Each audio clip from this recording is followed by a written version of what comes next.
बिदअत मुफस्सिका का जो मुर्तकब है उसके पीछे नमाज उलमा ने मकरूह करार दी। अलबत्ता यह है कि उसके पीछे नमाज जो है फ़र्ज अदा हो जाएगा। इस सिलसिले में मिर्ज़ा जेलमी ने सही बुखारी से इमाम बुखारी रहमतुल्लाह का बाब और इसके तहत एक रिवायत को पेश किया है।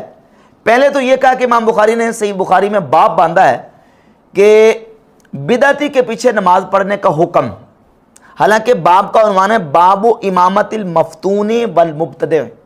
इसका माना है मफ्तून और बिदअती की इमामत का बयान। अब हुक्म का लफ्ज़ बोल के मिर्ज़ा जेलमी ये तासुर देना चाहता है कि गोया कि इमाम बुखारी ने ये हुक्म दिया है कि बिदअती के पीछे नमाज पढ़नी चाहिए। हालांकि ऐसी बात नहीं है, यहाँ सिर्फ बयान है मफ्तून और बिदअती की इमामत का बयान। और फिर लफ़ो नशर गैर मुरतब के तरीके पर इमाम बुखारी रहमतुल्लाह ने यहाँ दो कौल बयान किए हैं। एक कौल इमाम हसन बसरी का और एक सैयदना उस्मान गनी रदी अल्लाह ताला अन्हु का।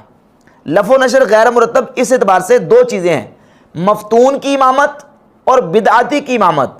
जहाँ बिदअती की इमामत का हुक्म बयान करना था दूसरे नंबर पर, उसको पहले लाके इमाम हसन बसरी का कौल पेश कर दिया कि इमाम हसन बसरी कहते हैं कि बिदअती के पीछे नमाज पढ़ लो, उसकी बिदअत का वबाल उस पर होगा। याद रहे कि यहाँ बिदअत मुकफ़रा मुराद नहीं है, बिदअत मुफस्सिका जो हल्के दर्जे की लो लेवल की बिदअत है।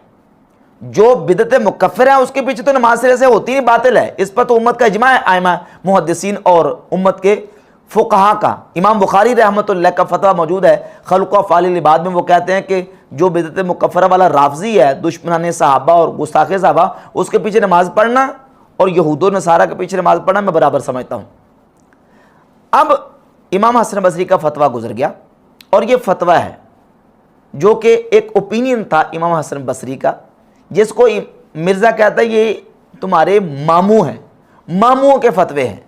मैं अब्दुल्ला बिन उमर सहाबी का फतवा पेश कर रहा हूँ, तो ये तो इमाम का फतवा है।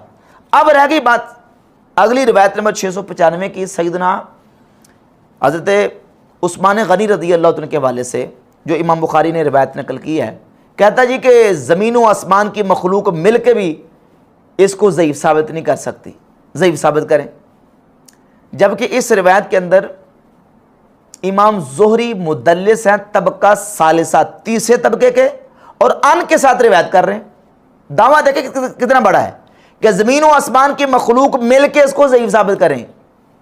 जबकि बिल्कुल वाज़ेह तौर पर मौजूद है कि ज़ुहरी मुदल्लिस हैं और अन के साथ रिवायत कर रहे हैं, और समा की तसरीह मौजूद नहीं है, तहदीस की सराहत मौजूद नहीं है। तो अब मिर्ज़ा जेलमी तहदीस की सराहत लेके आए, समा की तसरीह लेके आए।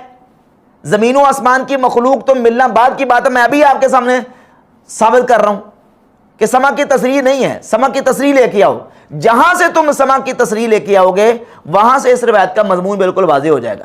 और ये समा की तसरीह लेके इमाम बैकी रहमतुल्लाह अपनी किताब अस-सुनन कुबरा लिल बैकी में रिवायत नंबर 5856 नंबर, वहाँ इमाम ज़ुहरी ने तहदीस की सराहत की है और लफ्ज़ अख़बरनी उर्वा बिन ज़ुबैर, मुझे उर्वा बिन ज़ुबैर ने खबर दी। और इस रिवायत में उबैदुल्लाह बिन अदी बिन ख़ियार कहते हैं कि मैं हज़रत उस्मान गनी के पास उस वक्त गया जब उस्मान गनी रज़ी अल्लाह ताला अन्हु महसूर थे। तो वह महसूरुन व अली इब्न अबी तालिब रज़ी अल्लाह अन्हु युसल्ली लिन्नास, जब उस्मान गनी को महसूर कर दिया गया था, मुहासरा किया गया था, उस वक़्त मस्जिद नबवी में हज़रत अली इमामत कर रहे थे, नमाजें पढ़ा रहे थे। मैंने कहा या अमीरुल मोमिनीन इन्नी अतहर्रजु फी सलाति मा हाउलाए, मैं इन लोगों के साथ नमाज पढ़ने में हर्ज महसूस करता हूँ। क्यों? इसलिए कि आप चूँकि इमामुल आम्मा हैं, उम्मत के आम जो इमाम हैं बड़े वो आप हैं, और आपकी मौजूदगी में मस्जिद नबी में कोई दूसरा नमाज पढ़ाए तो मैं शरई मसला ये समझता हूँ कि यहाँ दूसरे का नमाज पढ़ाना बनता नहीं है, लिहाजा मैं हर्ज समझता हूँ, तो मुझे हुक्म दें। तो हज़रत सैयदना उस्मान गनी रज़ी अल्लाह ताला ने फरमाया कि नहीं, आप जाके वहाँ नमाज पढ़े जमात के साथ। अब इस रिवायत का ताल्लुक है इमामतुल मफ्तून, यानी फितने के वक़्त इमाम आमा को छोड़कर दूसरा जब इमाम बने तो क्या उस इमाम की इक्तिदा में नमाज पढ़ी जा सकती है कि नहीं पढ़ी जा सकती, इसका बयान। अब इस रिवायत का ताल्लुक है इमामतुल मफ्तून के साथ कि फितने के वक़्त امام عامہ کو چھوڑ کر کوئی دوسرا بندہ امام ہو تو اس کے پیچھے نماز پڑھنے کا بیان کہ اس کی شرعی حیثیت کیا ہے، اس کے تحت سیدنا عثمان غنی رضی اللہ تعالی عنہ سے امام بخاری رحمۃ اللہ علیہ روایت کو لے کے آئے۔ باب کے ساتھ اس کا کیا تعلق ہے، مناسبت کیا ہے، اور اس روایت کی پوری تفصیل کیا ہے، سنن کبریٰ بہقی میں مکمل اس کا جو پس منظر ہے وہ بیان کر دیا گیا ہے 5856 نمبر روایت میں۔ یہ ہے سیدنا عثمان غنی رضی اللہ تعالیٰ عنہ کے فتوے کے حوالے سے اس کی پوری تفصیلات۔